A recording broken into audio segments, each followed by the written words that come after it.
এ ভাই লিখেছে আমাকে, দাদা আমি একজন হিন্দু ঘরের ছেলে, আসসালামু আলাইকুম, আমার কি জাত চলে গেল? কখনোই না ভাই, তুমি আমাকে এটা ভালো উদ্দেশ্যই বলেছো। আজকে ইউটিউব, ফেসবুক, ইনস্টাগ্রাম খুললেই হিন্দু মুসলিম নিয়ে দ্বন্দ্ব লাগানোর চেষ্টা চলছে। বাট এরই মধ্যে এমন একটা ইনফ্লুয়েন্সারকে পেয়ে গেছি যার মধ্যে ধর্মপ্রেম, সমস্ত মানুষকে একত্রিত করার চেষ্টা রয়েছে, যার মধ্যে উদার মানসিকতা রয়েছে। এই মানুষটাকে কে কে চিনো? যার বোলপুরে বাড়ি। সেরকম আবার লিখেছে যে কোনো মুসলিম যদি শ্রীরামের নাম নেয় তাহলে কি জাত চলে যাবে? কখনোই না। এনার সঙ্গে আমার কখনো দেখা হয়নি, কথা হয়নি, তাও এনাকে নিয়ে কথা বলছি একটাই কারণ, এনার মানসিকতা সত্যিই সবার থেকে আলাদা। আমিও যেহেতু এই রিলেটেডই ভিডিও বানাই, মানুষকে একত্রিত করার কাজ করছি, তাই এনার কথাটা না বললেই নয়। এনাকেও তুলে আনা দরকার। যাদের কাছে এনার ভিডিও এখনও পর্যন্ত যায়নি, বা সবার কাছে তো সব জিনিসটা যাওয়া পসিবল না, যাদের কাছে এখনও যায়নি তাদেরকে জানাচ্ছি, এনার মতো মানুষ দেখলে না সত্যি মুসলিম ভাবনা চিন্তাটা আসে না। আজও আমি চোখের সামনে দেখেছি অনেক হিন্দুরা অনেক মুসলিমকে ঘৃণা করে, অনেক মুসলিমরাও অনেক হিন্দুদের ঘৃণা করে। বাট কেন? মানুষের মধ্যে এই রাজনীতি করতে করতে না আজকে এই পুরো বিভেদ সৃষ্টি হয়েছে। বাট এটাকে বন্ধ করা উচিত। দুটোই ভালো উদ্দেশ্যে ব্যবহার করা হয়।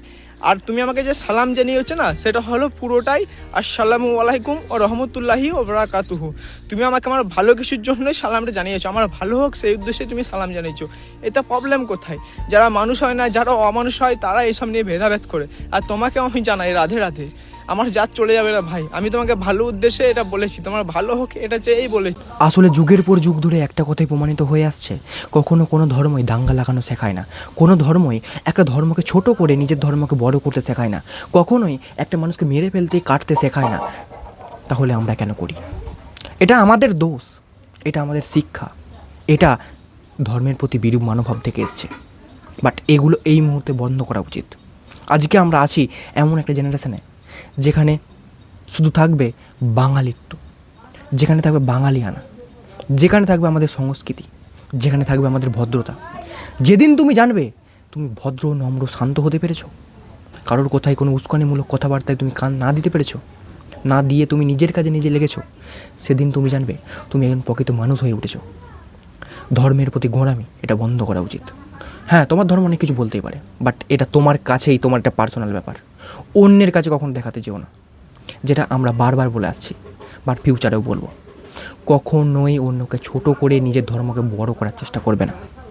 তুমি জানতেই পারো, তুমি তোমার নিজের ধর্ম সম্পর্কে জানো, অন্য ধর্মের সম্পর্কে তোমাকে জানতে হবে না। হ্যাঁ, যদিও জানো, হ্যাঁ তোমার আগ্রহ আছে, জানো, কেন ধর্ম সম্পর্কে জানা ভালো, কারণ সেখান থেকে অনেক কিছু শিক্ষা পাওয়া যায়।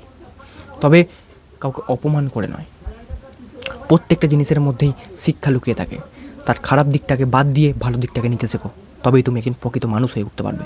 একজন মানুষই পারে সমাজকে পরিবর্তন করতে।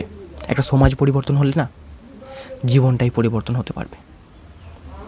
এখানে স্বর্গ, মর্ত, পাতাল বলে কিচ্ছু নেই।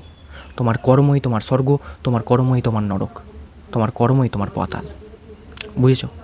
তাই কর্মটাকে ভালো করে নিজের কাজ করতে শেখো, তবেই তুমি জীবনে আত্মশুদ্ধি পাবে, লাভ করবে। বাট বারবার এই ছেলেটি যে কথাটা বলছে, আমিও সেই কথাটাই বলে আসছি, জীবনে পরিবর্তন করা দরকার, নিজেকে পরিবর্তন করা দরকার।